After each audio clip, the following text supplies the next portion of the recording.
yeah, brother. You're on the Cleetus McFarland YouTube channel. Fire me up.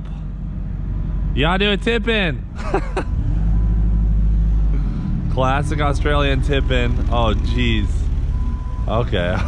All right. Woo! Dude, that is the largest box we have ever received. I think there's a live animal in here. That'd be sweet. A kangaroo. Kangaroo. The second you open the box, it's gonna start swinging. You got this, dude? Oh, tilt her down. Unbelievable, dude. Okay. I'm only certified on Tuesdays, alright? I know, I can see that. All right, so listen, guys.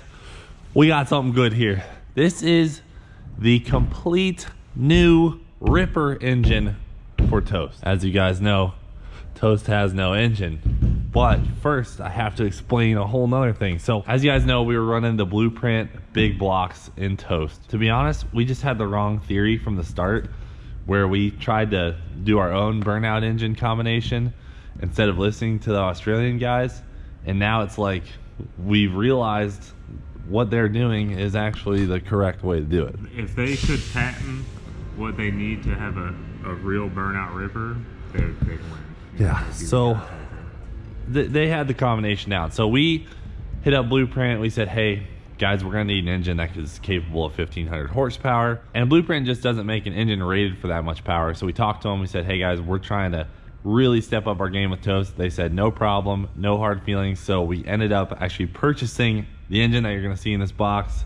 And we still have our Blueprint engine over in the corner. So we're going to be putting that in the Freedom Factory flatbed truck. But still on great terms with our friends at Blueprint. And, you know, you just have to understand the performance world that it's okay to make changes and you can not burn a bridge. You just have to be a normal person about it. Back to the box.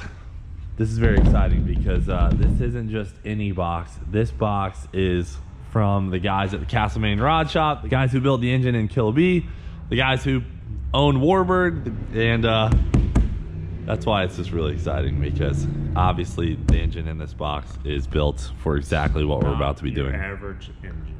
Yeah. Say that. So it is a certified.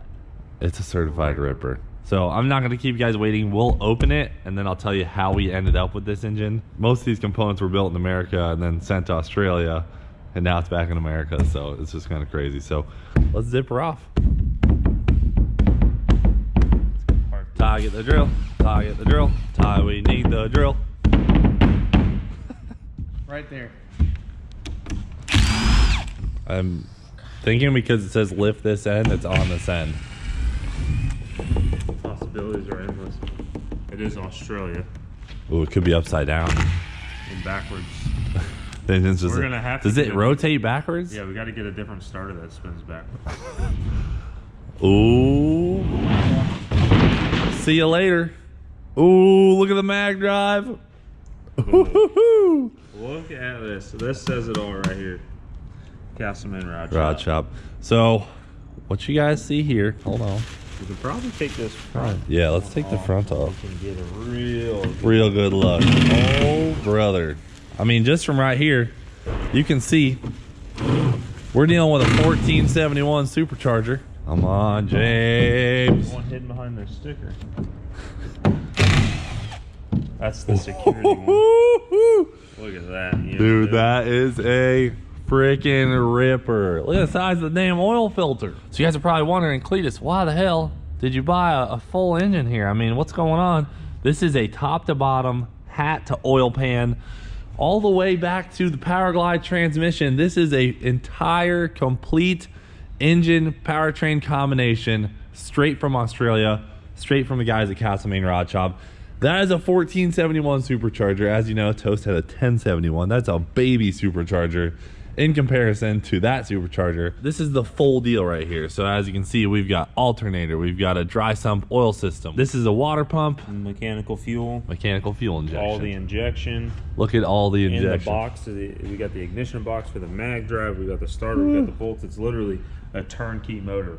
It's just like Warbird too, with this mechanical injection. When we went EFI originally, they said it'd be a challenge. It was a challenge, and after dealing with Warbird and Ste B, we knew the mechanical injection was just the way.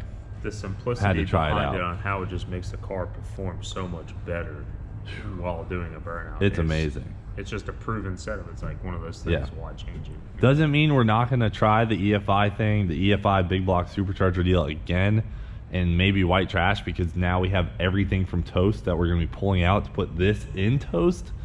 And we'll have a computer, we'll have Toast's old blower, his old hat, pretty much everything we need to put another one together. We just need the engine, and we're probably going to do that with white trash when the LS blows up, maybe in 5 years. If it'll ever blow up. If it'll ever blow up. So this is a 540.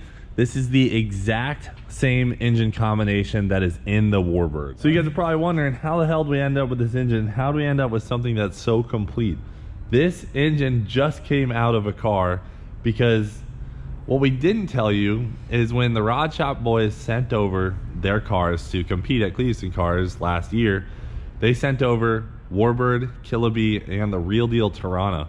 So there was actually 3 cars. We only ended up with 2 because Mark, the owner of Rod Shop, his brother Heath, the other owner of Rod Shop, wanted to bring the Tirana back to Australia. And so I was talking with Mark, and I was like, man, we really need what Warbird has. And he goes, well, listen, the exact same engine combination is in my brother's car. Why don't we pull it out of the car before it leaves to come back to Australia? I said, well, how much is that going to cost? And he gave me a number, and we said, hell yeah, let's do it. So some guys over in California that Mark knows pulled this entire engine combo out of that car, put it in this massive box that they had to build around this engine, and sent us the entire thing. And it's not only that. Before they put this car in the box to come from Australia to over here, it was fully refreshed. Yep, fully redone. So Ben Nogas, guy who built the engine that's in Warbird, guy who built the engine that's in that car. Ben's the one who put this together, and like James said, it's completely fresh. They actually put it together right before Summer Nats, and they never did a skid in the car. They only drove it around, which James went on that trip.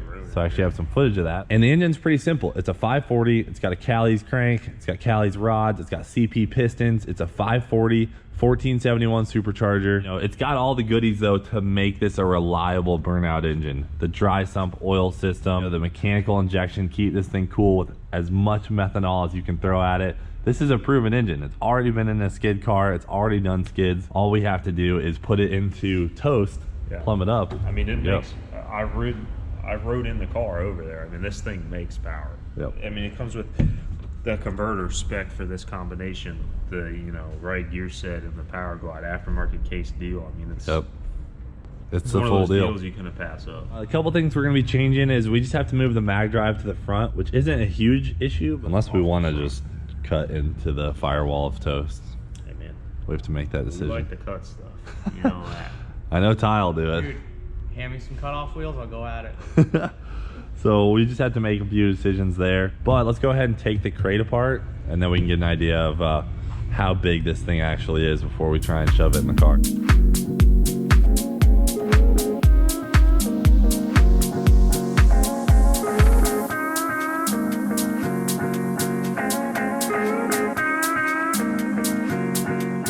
Ooh, cut the zip ties, cut the zip ties. I gotta do it. Wow, coming in. Your favorite cutting tool. Oh man, oh man, oh man. Go. Fire me up. We're going real burnouts now, dude. The real deal. Rod Shop. The Rod Shop. We're official.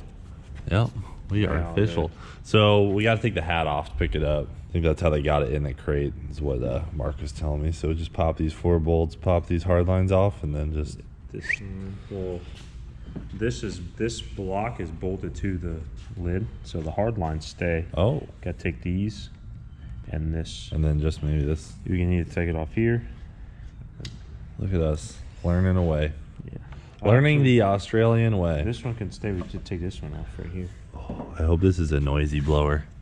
Oh, you see the size of this unit, dude? It's gonna be loud. It's gonna be loud. Man, I don't know. I feel like we just cut the firewall. This already being back here, then we don't gotta buy more parts. What's the... I mean, this got some vertex heads on it. This is a nice piece, dude. Yep. You know, Warbird has cast heads on it. Cast iron head. Saw that the other day. I was like, dang. Aluminum. We got aluminum. Or aluminium. Aluminium. You have to call it, since it's an Australian engine, you have to call it by the proper terms. That's an aluminium head. So what do you want to do here? Do you want to just pull that hat off and start trying to drop it in the car? I wish we had an engine run stand, because I'd fire this thing up. Well, I don't know if we're ready for that yet. Here's one problem that we knew we'd face with this setup is the magneto is basically going to have to go into our firewall, which we need to make that decision whether or not we switch it to the front, spend probably, I don't know, $600-700 on a new kit, or we just cut into the firewall, which I feel like we just cut into the firewall. What do you think?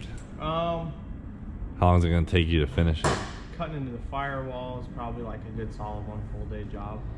But we also have to take the window out, right? Yeah, and that's the hard part is we don't know exactly where the motor's going to sit, so it's going to be hard to say if it goes into the windshield or not. If it goes into the windshield, we just go to like an optic armor or something like that and trim around it, but I don't think it goes that far back. I was doing rough measurements, and it looks like it comes roughly to about here.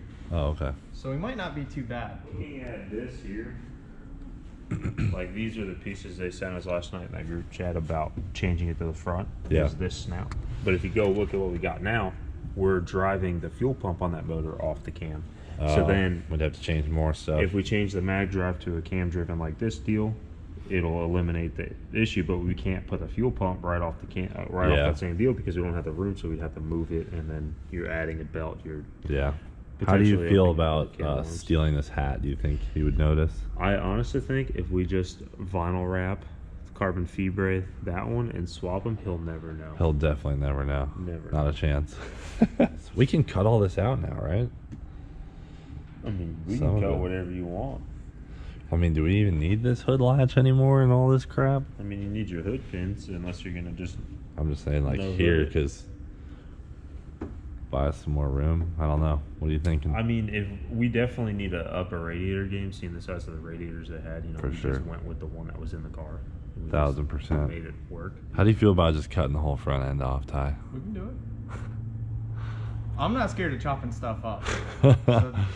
So don't ask I me. mean, I'm just thinking, The like, thing look about at all the that ability junk. To weld is, you can cut Possibilities are endless. anything.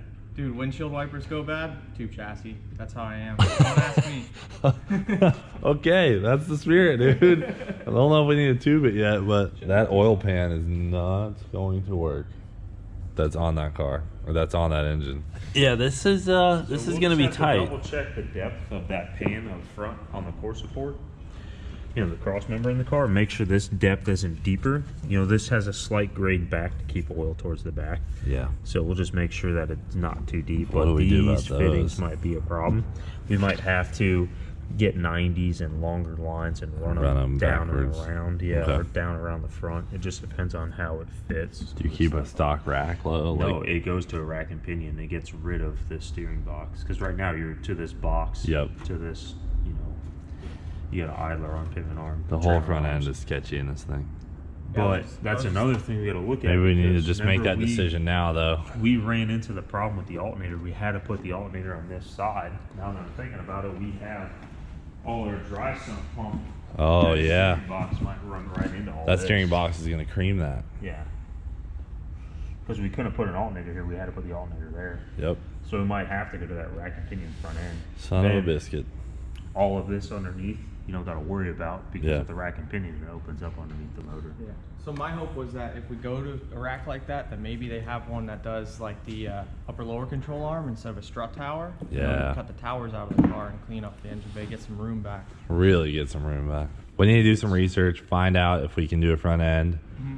Find out, because if that can buy us more room and just clean everything up, make our lives easier in the future, let's just do it now. Yeah. It's like the Freedom Factory.